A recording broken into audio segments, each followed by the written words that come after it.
Relations between centre and state, बीच संबंध, relation between centre and state, कैसे relations होंगे? लेजिस्लेटिव रिलेशंस होंगे, इसकी बात हम कर सकते हैं।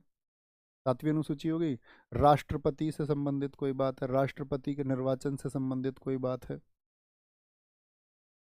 प्रेसिडेंट के निर्वाचन से संबंधित कोई संशोधन होना है, या निर्वाचन प्रक्रिया से, याद रखना निर्वाचन की प्रक्रिया से भी कोई संशोधन होना है। तो इन सब मामलों में क्या होगा? विशेष बहुमत तो चाहिए, यानी 2/3 मेजोरिटी तो चाहिए ही चाहिए। और साथ में आपका क्या होगा? आधे से आधे राज्यों का, कम से कम आधे राज्य, यानी कि आधे राज्य तो उसके लिए अनुसमर्थन करें ही। अच्छा, जब हम कह रहे हैं आधे राज्य अनुसमर्थन करेंगे, तो वहाँ राज्य का कौन व्यक्ति, क्या सीएम करेगा समर्थन? नहीं, राज्यों में भी तो विधानसभा होती है। राज्यों में भी कुछ राज्य तो ऐसे हैं जिनमें विधानसभा और विधान परिषद यानी कि 2 हाउस हैं, 6 हैं। आपका यूपी है, बिहार है, आपका क्या बोलोगे, महाराष्ट्र, कर्नाटक है, आंध्र प्रदेश, तेलंगाना है। तो वहाँ पर उनको साधारण बहुमत से, तो राज्यों का जो बहुमत चाहिए, राज्यों का जो अनुसमर्थन चाहिए, वो कैसा चाहिए? वो सिंपल मेजोरिटी चाहिए, वो भैया साधारण बहुमत चाहिए। बात क्लियर हो गई? बस एक विषय याद रखें कि आपका संघात्मक व्यवस्था। और फिर भैया तीसरी स्थिति विशेष बहुमत कब चाहिए? तो याद रख लेना, एक तो संघात्मक ना हो और ये 4 विषय ना हो, अन्य सब पर कभी भी संविधान में कोई बदलाव करना है तो ये 4 तो मैंने बता दिया आपको सिंपल मेजोरिटी से, और ये मैंने बता दिया संघात्मक होगा तो विशेष बहुमत से, और साथ में आपका आधे राज्यों के ज़्यादा अनुसमर्थन से। और इनके अलावा अन्य बातें क्या, आपको जितने भी आर्टिकल हैं वो सब किससे होंगे? वो सब विशेष बहुमत से होंगे। ठीक है। संपूर्ण संविधान बदला जा सकता है तो मूल ढांचा क्या है सर? बेटा और सो के आना चाहिए था आपको थोड़ा सा, अभी तो आप थोड़ा जल्दी आ गए कक्षा में। जब हमने इतने दिन बोला था तो आपको तो ये लगता होगा कि यार लोग जो है ना कुछ प्लानिंग कर रहे हैं लूटने की, है ना? अभी इसीलिए तो पूछना पड़ रहा है आपको, मूल ढांचा क्या है? इतने दिन क्यों बोला जाता है किसी चीज़ को? पॉलिटी पढ़ा के फिर बीच में गैप लूंगा 5 7 10 दिन का, फिर बच्चों से बोलूंगा लगातार हिस्ट्री शुरू होगी, हिस्ट्री शुरू होगी, वो इसलिए बोला जाएगा। बताएं जी, जब कोई गैर मंत्री कोई विधेयक प्रस्तावित करता है तो उसे क्या कहते हैं? गैर मंत्री। फटाफट आंसर कर दे, गैर मंत्री क्या करता है बताओ? तो क्या बोलेंगे भैया? प्राइवेट बोल देंगे, प्राइवेट मेंबर्स बिल होगा, अभी पूछा गया सिलेक्शन पोस्ट 2024 में। संसद में आमतौर पर एक विधेयक कितनी बार पढ़ा जाता है? एक चीज नहीं बताई मैंने आपको, अपने वित्त विधेयक में एक चीज नोट कर लेना, जो वित्त विधेयक है ना, वित्त विधेयक मैंने आपको बताई ना, प्रकार 1 प्रकार 2, उनके लिए सीमा रखी गई है, नोट करो वहीं पे पेज पलट के, 75 डेज में पारित होने चाहिए, 75 डेज में। अभी ध्यान आया मुझे इसके 3 बार से। संसद में आमतौर पर एक विधेयक कितनी बार पढ़ा जाता है? 3 बार, क्योंकि उसके लिए क्वेश्चन भी लिया है मैंने, दिल्ली पुलिस में पूछा गया था वो। निम्नलिखित में से कौन सा अनुच्छेद भारत के राष्ट्रपति के संबंध में सही नहीं है? ठीक है, आज हमने पढ़ा 111, इसीलिए हमने इसको शामिल किया, संसद द्वारा पारित विधेयकों को पारित करना किसमें? राष्ट्रपति की शक्ति है। ठीक है। अच्छा, यहाँ पर आर्टिकल 123 ये तो जानते हो आप, 55 में चुनाव है, 71 में क्या बता गया है? 71 में गलत बात है, कार्यालय की शर्तें नहीं बताई गई। तो 71 में क्या बताया गया है ये आपको बताना है। मैंने बताया था कि राष्ट्रपति और उपराष्ट्रपति के चुनाव पर जो निर्णय लेगा वो सुप्रीम कोर्ट का निर्णय अंतिम निर्णय होगा, ये आर्टिकल 71 कहता है। धन विधेयक से संबंधित निम्नलिखित में से कौन सा एक सही है? कौन सा एक सही है? इसे राज्यसभा में पुनः स्थापित नहीं किया जा सकता। यदि कोई प्रश्न उपगत होता है कि विधेयक धन विधेयक है या नहीं, तब अध्यक्ष का निर्णय अंतिम निर्णय होगा। सही बात है ये तो सब। धन विधेयक पर गतिरोध की स्थिति में राष्ट्रपति संयुक्त बैठक बुला सकता, गलत है, कभी आएगी ही नहीं। धन विधेयक के मामले में लोकसभा को अधिकार है। बताओ जी, भारत की संसद के संदर्भ में निम्नलिखित कथनों पर विचार करें। बताओ जी। भारत की संसद में गैर सरकारी विधेयक एक ऐसा विधेयक है, आप पढ़ें और डिस्टर्ब और होते होंगे अब वापस।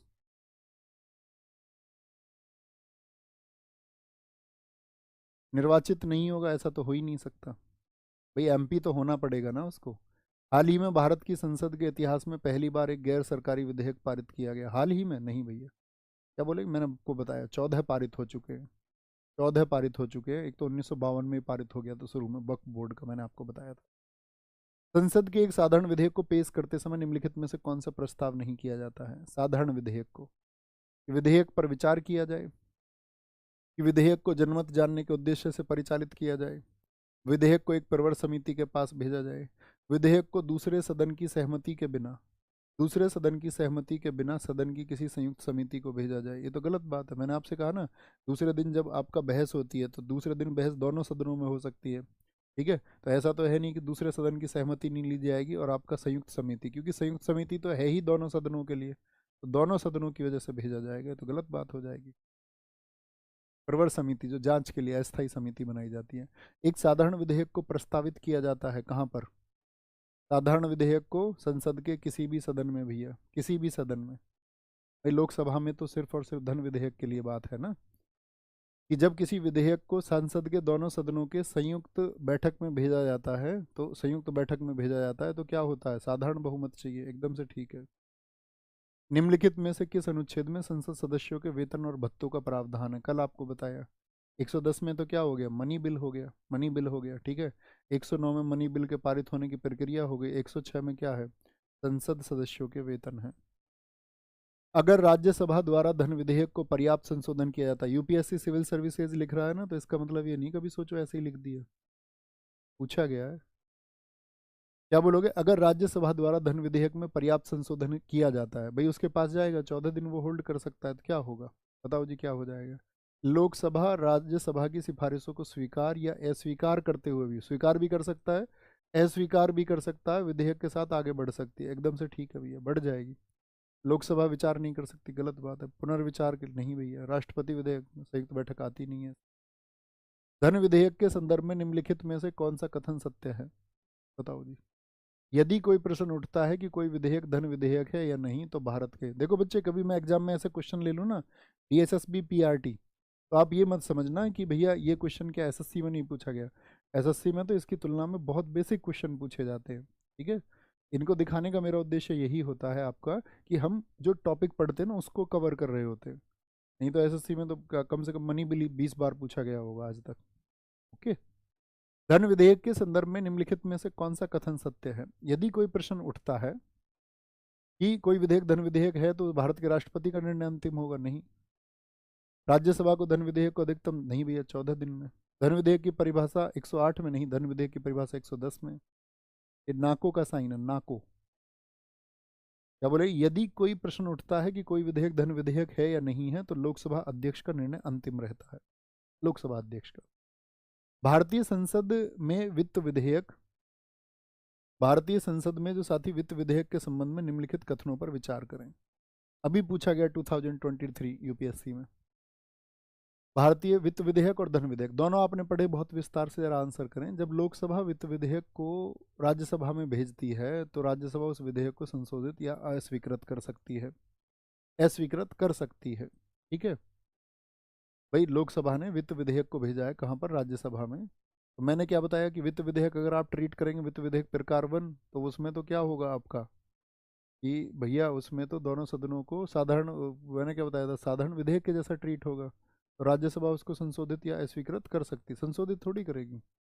क्या बोलेंगे? संशोधित या अस्वीकृत नहीं, संशोधित बोल देंगे सब, तो इसका मतलब है संशोधन के लिए तो वापस भेजना पड़ता है ना, खुद संशोधित नहीं कर सकती ना, तो ये तो गलत हो गया। जब लोकसभा धन विधेयक को राज्यसभा में भेजती है, तो राज्यसभा उस विधेयक को संशोधित या स्वीकृत नहीं कर सकती, वह केवल अनुशंसा है, रिकमेंडेशंस दे सकते हैं। हाँ जी, रिकमेंडेशंस दे देंगे।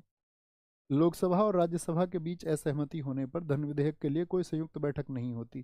सही बात है, इस मामले में कभी संयुक्त बैठक नहीं होगी। क्यों नहीं होगी? क्योंकि क्या बताया मैंने, इसको तो राष्ट्रपति की पूर्व अनुमति से रखा गया और ये सेंसिटिव मैटर था, किंतु वित्त विधेयक के लिए संयुक्त बैठक आवश्यक होती है। क्या बोलेंगे? आपका ये एकदम सही बात है, वित्त विधेयक के लिए कर सकते हो। कितने कथन सही हो गए? 2 और 3। तो क्या बोलेंगे आपका, कितने कथन सही हैं? अच्छा ऐसे नहीं पूछा, क्या उसने पूछा कितने कथन सही है, तो कितने कथन सही हो जाएंगे आपका? 2, 2 और 3, 2 कथन सही हो जाएंगे। आगे आएंगे। धन विधेयक के बारे में निम्नलिखित में से कौन सा कथन सही नहीं है? कौन सा कथन सही नहीं है? धन विधेयक को राज्यसभा में प्रस्तावित नहीं किया जा सकता। कौन सा कथन सही नहीं है? सही है, तो ये तो क्या हो गया, सही हो गया। राज्यसभा के पास धन विधेयक को अस्वीकार करने या उसमें संशोधन करने की शक्ति नहीं है, सही है। कोई धन विधेयक है या नहीं, इसका निर्णय करने का एकमात्र निर्णायक शक्ति लोकसभा अध्यक्ष के पास है, सही बात है। धन विधेयक पर चर्चा करने की शक्ति राज्यसभा के पास नहीं होती है, क्यों? चर्चा तो कर सकते हैं ना।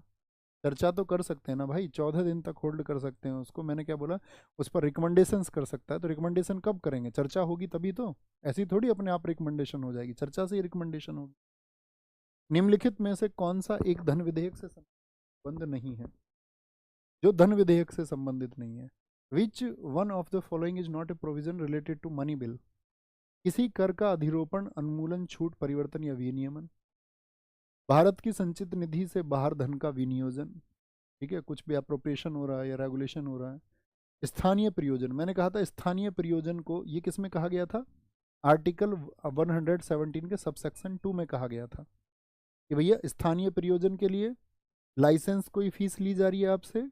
और साथ में तीसरी चीज क्या बताई थी मैंने आज ही क्लास में आपको, कि शुल्क, कैसा शुल्क होगा भाई, लाइसेंसिंग का हो गया, और एक जुर्माने का प्रावधान है, ये बातें की गई। भारतीय संविधान का कौन सा अनुच्छेद धन विधेयक की परिभाषा देता है? अब इतना समझ लेना, अगर आप विस्तार से नहीं पढ़ोगे ना अच्छे से, तो आप कितने क्वेश्चन के आंसर नहीं कर पाते सोचिए, या कितने क्वेश्चन का आंसर गलत कर देते हैं। और एग्जाम में आप जानते हो कि बार बार हम किनारे से रहते हैं, तो क्यों ना हम उस टॉप की तैयारी करें, तभी तो आप आगे मेरिट में आएंगे। नहीं तो ऐसे काम चलाते रहोगे तो किनारे पर रहते रहोगे, है ना। धन विधेयक की परिभाषा 110 में, संसद में धन विधेयक के संबंध में निम्नलिखित कथनों में से कौन से एक सही है? कौन से एक सही है?